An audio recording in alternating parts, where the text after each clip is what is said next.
What is the stock market, really? The stock market. It's a term we hear almost everywhere today.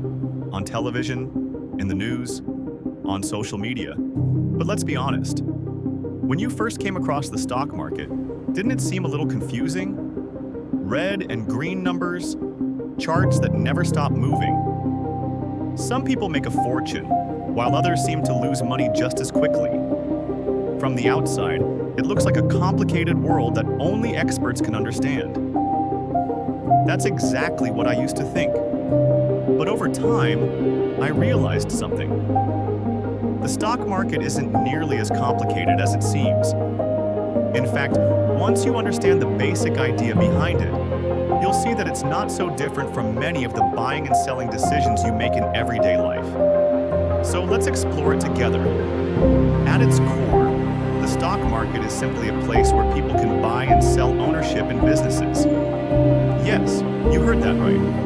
When you buy a stock, you're not just buying a number on a screen. You're buying a tiny piece of a real company.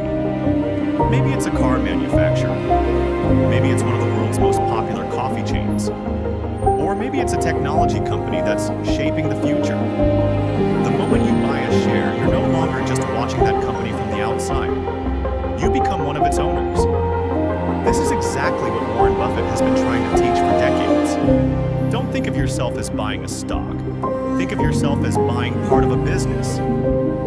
At first, that idea sounds incredibly simple, but it has the power to completely change the way you invest. Because from that moment on, your attention shifts away from stock charts and toward the businesses behind them. So, how long have people been doing this? Much longer than most of us realize. Trade has been part of human life for thousands of years. In fact, many historians believe that one of the world's earliest organized marketplaces was Masella, located in what is now Savdarhisar, Kütahya, in Turkey. People gathered there to buy and sell agricultural products, precious metals, and other valuable goods according to established rules.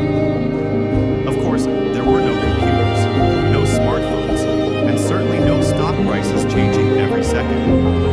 But one thing hasn't changed. People have always invested in things that create value. As time passed, businesses grew, companies were formed, and people began buying not only products, but also ownership in the companies that produce them. That's how the modern stock market was born. But how does it actually work? Instead of explaining it with complicated theories, let's look at a simple story. Imagine this. Ali and Bert each have $100. In front of them are two different factories. Both produce valuable products. Both want to grow. Ali decides to become a part owner of the first factory. Bert chooses the second. Now let's see what happens next.